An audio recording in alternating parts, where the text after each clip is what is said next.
everyone, I'm Caroline Mendoza and I'm from St. Peregrine.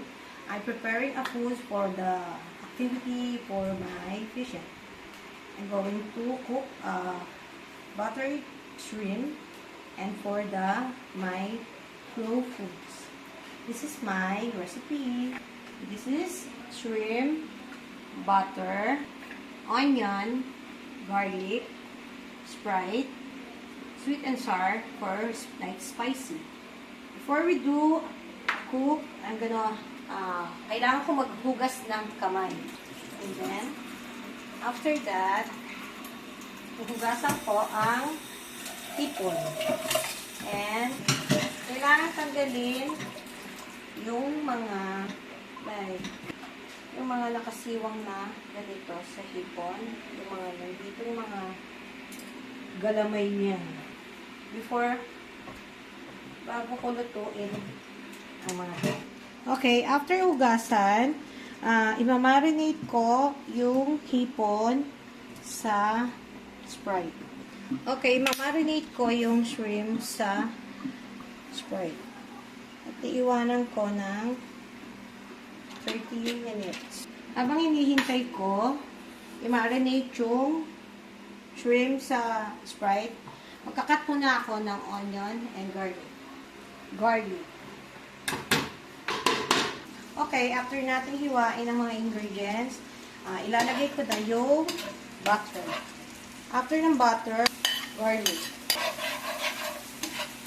After i-marinate natin ng 30 minutes yung shrimp, gigisa ko muna to sa butter. Hintayin natin siyang maging kulay orange or red. Ilagay natin yung onion para meron siyang onion. Tapos ayan. Hayaan natin siyang hanggang sa mabawasan yung kanyang sabaw. Tumayo ng konti. Naging ano na siya. Lagay natin yung Sprite. Lagyan natin ng salt, pepper, at aluin natin siya. Yun na yung yung kanyang sabaw. Lalagay ko yung sweet and sour para little spicy. Tignan natin kung ano ang kalalabasan. Ito na ang finished product natin for my raw foods. Cream butter. Okay, I'm back. I'm going na prepare now for my glow food. The glow food is tortang talong. Talong, cooking oil, canola oil, and egg. Mag-wash muna tayo ng hands. After that, hugasan natin ang talong. Okay, lalagay ko na yung talong sa water na pinakukuluan.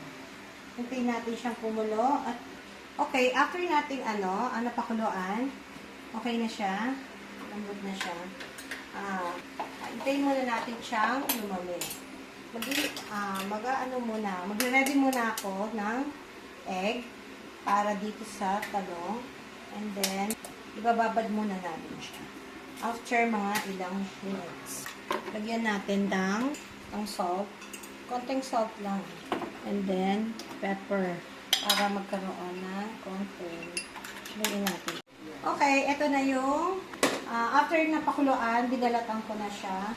And then, habang pinalalamig ko, prefer ako ng egg para ilalagay ko dito sa tortang talong.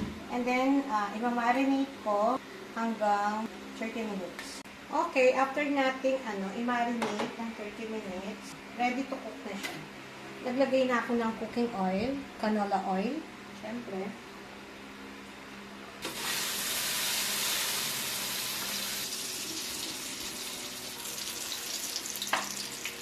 Okay, ready to cook na siya. And then, ready for, ilalagay ko na siya sa plate dahil luto na siya. Ito na ang finished product ko ng tortang talong for my glow food. Okay, this is my final I will do Go Foods. This is my recipe. Giniling, hot dog, spaghetti sauce, mussel cream, cheese, kebab, and mushroom. And for the pasta, this is I will put 1/4 spoon canola oil and salt. Okay.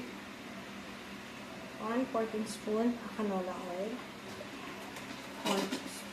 Pag kumulo na siya, I will put na yung pasta. Cut muna ako na hotdog. Start cooking my Go Food. I put a butter. Ayan. Yung binili. Kaya natin muna siyang maging maluto ang giniling.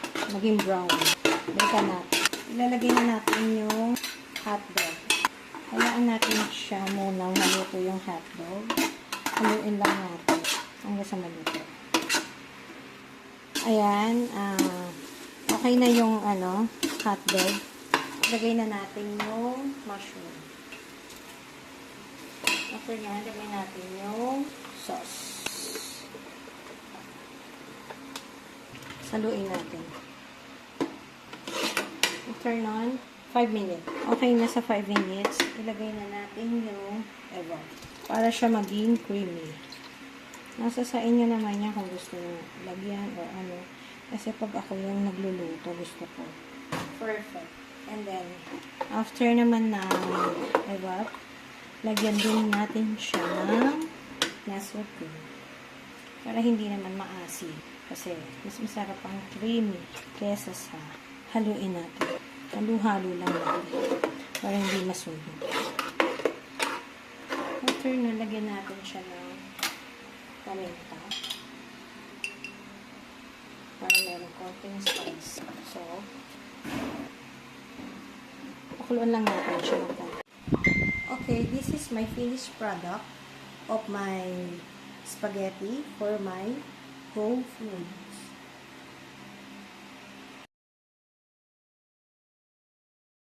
I will prepare a juice for my beverages. I have ice, water, calamansi juice. I prepare calamansi juice. Sugar. Dahil wala tayong honey, sugar na lang muna ilalagay natin.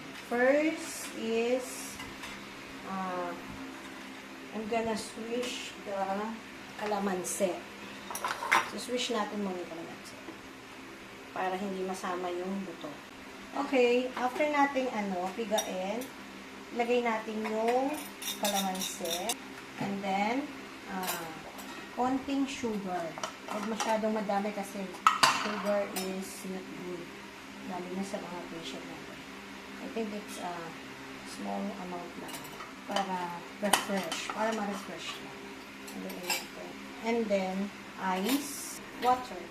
Ito na ang finished product natin for my juice, calamansi juice. Then, I prepare for my dessert, it's only of fruits. But, marami siyang klaseng frutas. One is mango, peras, grapes, and apple. Kakat ko lang yung, this one, kakat ko lang siya. Okay, this is my finished product for my dessert. Hope you enjoy my preparing my activity for my final nutrition module. Hope you like it. God bless. See you.